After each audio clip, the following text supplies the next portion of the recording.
président chambre de métier Louga. président tey de dafa mel ni jot ngeen ay lijaasa lu mu nekkoon seen i mébét ak seen laaj wante tamit mu mel ni tamit joxaale leen ay jumtuwaay loolu en tant que président chambre de métier ban gis-gis nga ci gis. waaw gis-gis bi ma ci gis mooy am mbégte moo xam ne si am na fu mu commencé mais amul fu mu yem état bu Sénégal bi son excellence le président de la république jaaree def ay conseil des ministres décentralisé waxoon na ci yu mel nii donc tey li mu waxoon def na ko artisan yi nga xam ne si tey bokk nañ ci programme bi financé nañ leen en matière d'équipement formé nañ leen aussi ndax am na ci loo xam ne si doon nañ ko xalaat jàngal ay xale ba pare xale yi ñu génn ak ay certification ñoom ñi nga xam ne ñoo leen doon jàngal amuñu ko tey ñu formé leen ba nga xam ne si tey jii état bi jox na leen ay attestation yoo xam ne si fu ñu taxaw dans ce monde danañ wane ni ñii état Sénégal reconnaître na leen ay maîtres formateurs lañu. loolu bokk na ci li nga xam ne si tey gis nañ ko tey jii ci Louga li fi xew kenn ku ci nekk su ko seetaan yi télévision yi wala à travers la presse xam na ne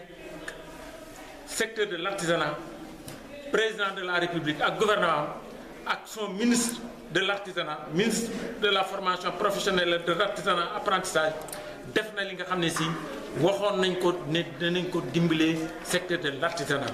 ndax ku ne dégg na li ma wax léegi daf fi jaaroon ci conseil des ministres décentralisé ñun de à l'heure actuelle on est à 80% ci li nga xam ne si nattoon nañ ko ne war nañ ko dimbali artisanat donc gàcco ngaalaama l'état du Sénégal gàcco ngaalaama aussi Mamadou Talla nit da nga koy gërëm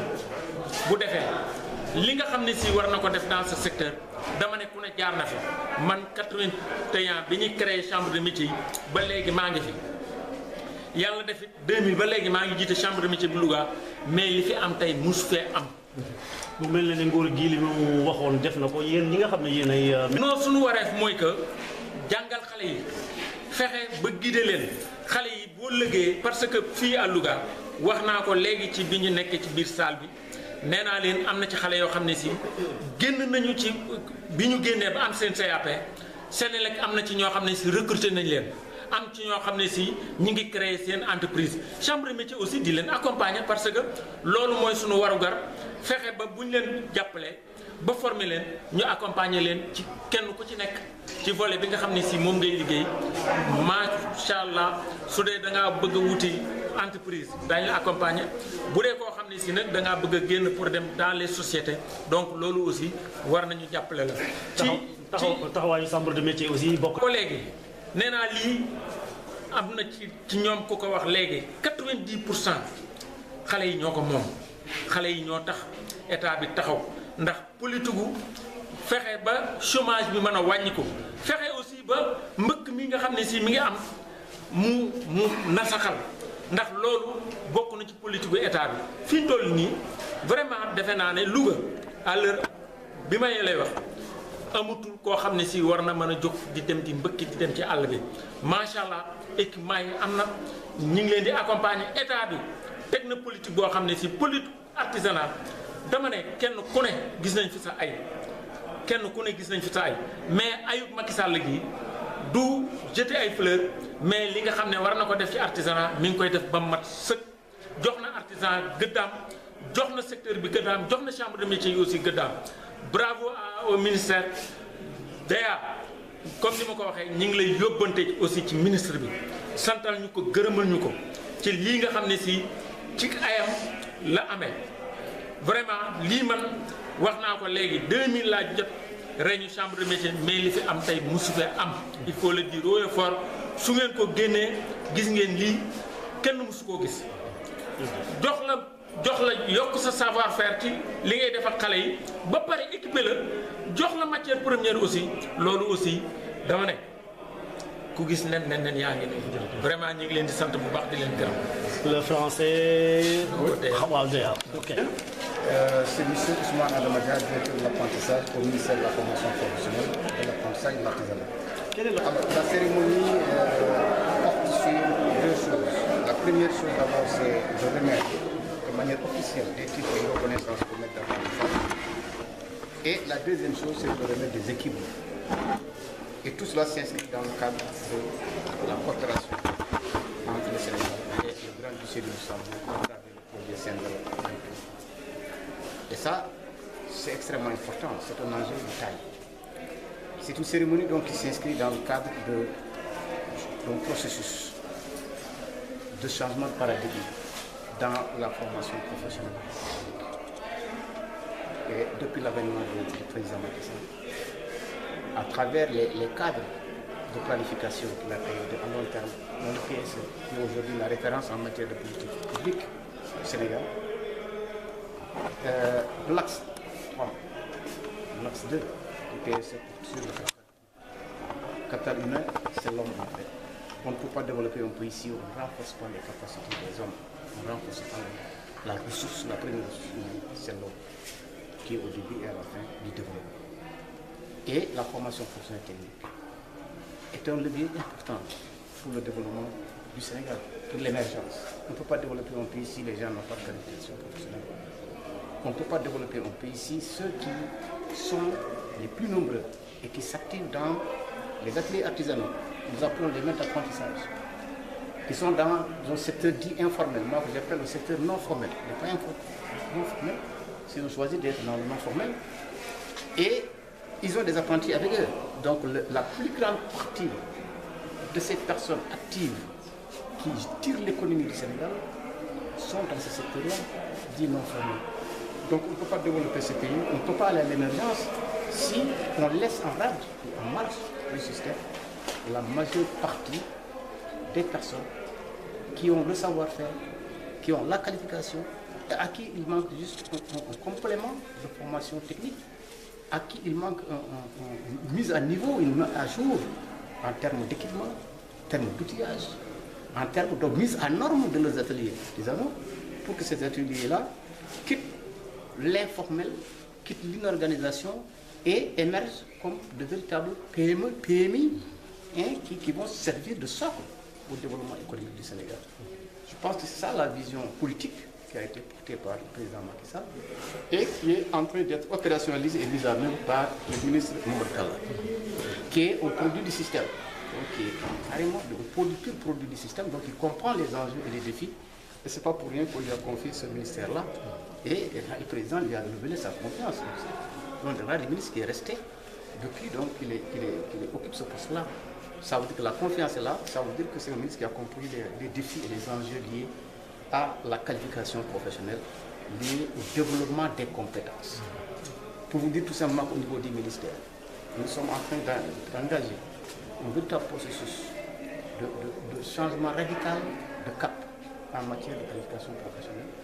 Et à terme, en fait, le ministère doit sortir même de l'enseignement pur et dur, pour se repositionner dans le développement des compétences. Donc c'est une véritable révolution qui est en train de s'opérer. Et l'apprentissage est une dimension importante du dispositif de formation professionnelle. La direction de l'apprentissage a une de ses missions, c'est d'intégrer l'apprentissage traditionnel dans le dispositif global de formation professionnelle et de passer de l'apprentissage traditionnel à l'apprentissage rénové. Pour que les maîtres d'apprentissage soient qualifiés davantage, on les forme, on les capacite, on donne des compléments de formation théorique dans les centres de formation professionnelle, ainsi que les apprentis aussi reçoivent donc des compléments de formation professionnelle pour qu'ils comprennent davantage le métier, puissent être des concepteurs dans le métier, puissent être des experts dans le métier. Et la direction de l'apprentissage donc est en train de développer, dans le cadre du déploiement massif de l'apprentissage, donc tout ce volet formation technique, formation pédagogique en APC et renforcement technique et technologique des maîtres d'apprentissage à travers donc, ce à quoi vous avez assisté aujourd'hui. C'est à la fois remettre des titres de reconnaissance, et ça règle un problème de justice et d'équité, puisqu'on a certifié les apprentis, mais on n'a pas donné de reconnaissance aux maîtres qui forment l'apprenti. Donc c'est une injustice qu'on est en train de réparer, et on est en train de régler un problème d'équité, en donnant donc toute la reconnaissance, toute la valeur donc aux maîtres d'apprentissage, en leur donnant des titres de reconnaissance. Et mieux, en leur donnant aussi des équipements. C'est ça qui est important. Le maître d'apprentissage a besoin de deux choses: renforcer ses capacités et lui donner l'outillage nécessaire. Le président des chambres de métiers vous l'a dit tout à l'heure. Et ça ne s'est jamais vu. Aujourd'hui, on forme les gens, on les équipe et on les met à niveau donc, pour qu'ils suivent l'évolution de leur métier, l'évolution technique et technologique de leur métier, et soient donc se positionnent comme de véritables experts dans le domaine. jërëjëf xanaa ñu tënk loolu ci wolof rek tey li ngeen doon jiite lan. yàlla moo leen dénk ay gune ay ndongo daara xam ne seen parents yi ñoo leen wóolu jox leen seen doom fekk laajuñu dara ñu leen di former ci yàlla ñu leen dénk ci wàllu xam-xam ci wàllu kattan ci wàllu man jëriñ dara ñu jox leen xale yooyu ñu dénk leen si loolu boobu maanaam ministre la formation professionnelle l'apprentissage artisanal ci ndigalu président de la République président Macky Sall dafa ne réew kenn mënu ko jëmale ci kanam réew mënul suppaliku su fekkee ne ñi nga xam ne ñoo gën ëpp ci nit ñi nga xam ne ñi ci li ñu yëngatu ñooñu dañ leen beddi wala bokkuñu ci mbir mi léegi nag ñu daal di tëral lu ñuy wax apprentissage rénové maanaam apprentissage traditionnel maanaam xeetu atelier yi fi nekk ñu xam ne yàlla moo ñu ko baaxee parce que société sénégalaise moo ñu ko baaxee suñu culture la suñu cosaan la mais apprentissage boobu xeetu jàng boobu naka la ñuy def ba méngoo ak jamono nag ñaari mbir la maanaam ñi nga xam ne ñu fi nekk muy maître apprentissage ni tudd leen ay sëriñ waaye sëriñ lañu naka la ñuy def ba ñu yokk seen i xam-xam naka la ñuy def ba atelier yi ñu yore aussi ñu jox leen jumtuwaay yi nga xam ne dafa ànd ak jamono ñu bañ a rek toog ci benn place wala atelier boo xam ne nirawul atelier mais naka la ñu sukkali atelier bu nu nekk PMI nga xam ne réew yu développé yëpp ci PMI ñoo leen développé donc Sénégal mënul dem su fekkee ne ñu gën a bëri ci àddina ci Sénégal ci li ñu yëngatu ñooñu bañ leen gëdd moo tax moo ñu indi fi tey ñu jox leen titre de reconnaissance jox leen équipement mais en même temps aussi wane volonté politique bu Macky Sall le président Macky Sall et mu jaarale ko ci ministre de la formation professionnelle l'apprentissage l'artisanat maanaam Mamadou Talla ñi nga xam ne depuis mu ñëwee vraiment dafa taxaw pour suqali apprentissage pour suqali formation professionnelle jox formation professionnelle gëddam ñu bañ a ne rek formation professionnelle dafa nekk loo xam ne nit ki dafay dem ba enseignement général bu fekkee ne amul gis ci boppam wala amul lijaas amul dara mu daal di jublu ci formation professionnelle non léegi formation professionnelle dafa nekk pilier bu PSE dafa nekk pilier développement économique du Sénégal ci loolu la ñu taxaw kon cérémonie bi lu am solo la kon nag vraiment ñu ngi remercier toutes les autorités surtout le président de la chambre de métier nga xam ne vraiment donc dafa sawar jikko engagé la wala cawarte explique l'inspection d'académie toutes les autorités et la coopération du Sénégal nga xam ne moom dafa gunge la politique du Sénégal dafa gunge le président Sénégal et le ministre Mamadou Talla pour li mu namm ci réew mi li mu namm ci formation professionnelle mu mën ko am. Allez-y, vous vous présentez d'abord en français.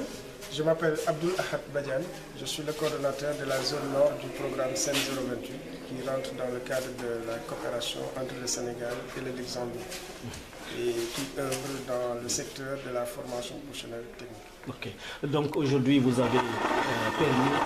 à un certain nombre de corps de métier à acquérir du matériel, mais également recevoir des titres de reconnaissance. Et quels sont ces différents corps de métier qui ont déjà reçu et est-ce qu'il reste un autre lot pour d'autres?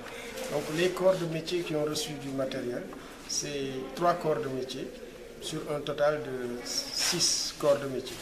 Mais il faut signaler que dans la région de Louga, le 6e qui est la plomberie, n'a pas de maître d'apprentissage à ce niveau-là. Donc on se retrouve avec 5 corps de métier qui sont la couture, la menuiserie métallique et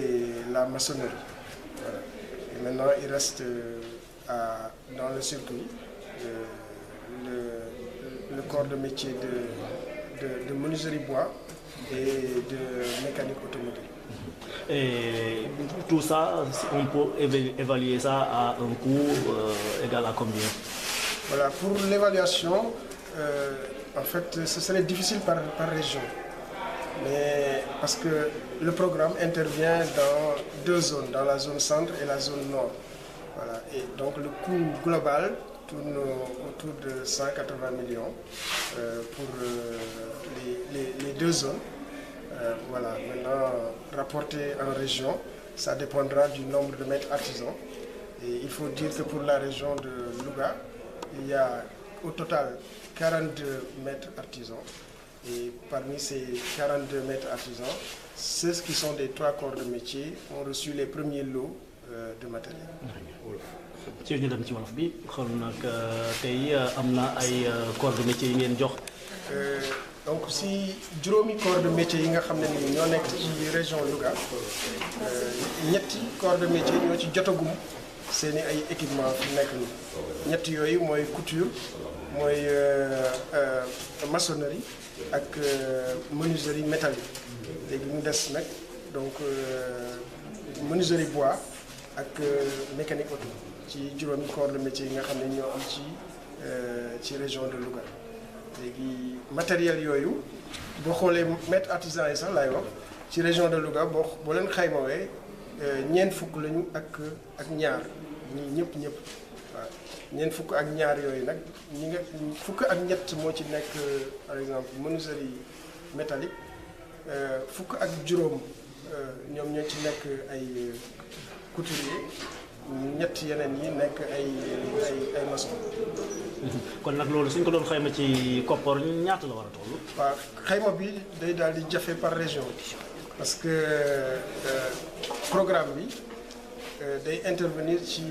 ñaari zone muy zone centre ak zone nord donc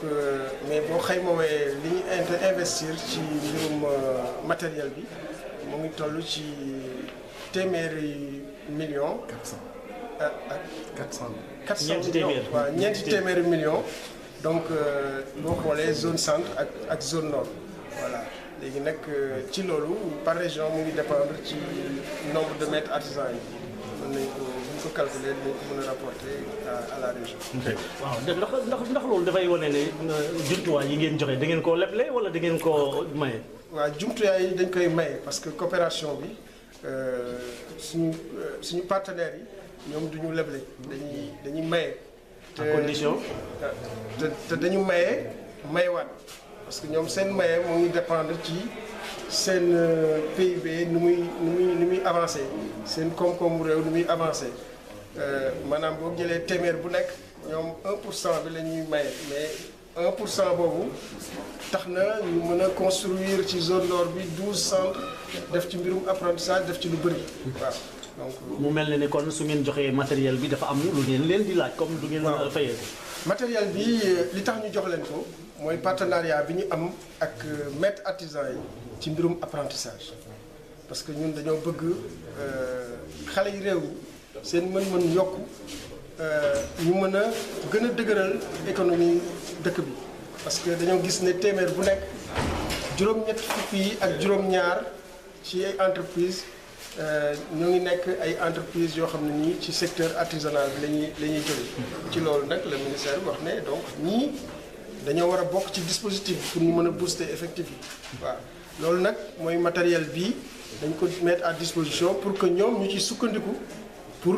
mën a gën a jàngal apprenti yi waaw matériel bi nag du matériel pour duñ ko jaay duñ ko lebale waaw duñ ko abale waaw. jërëjëf loolu on va reprendre cette partie-là en français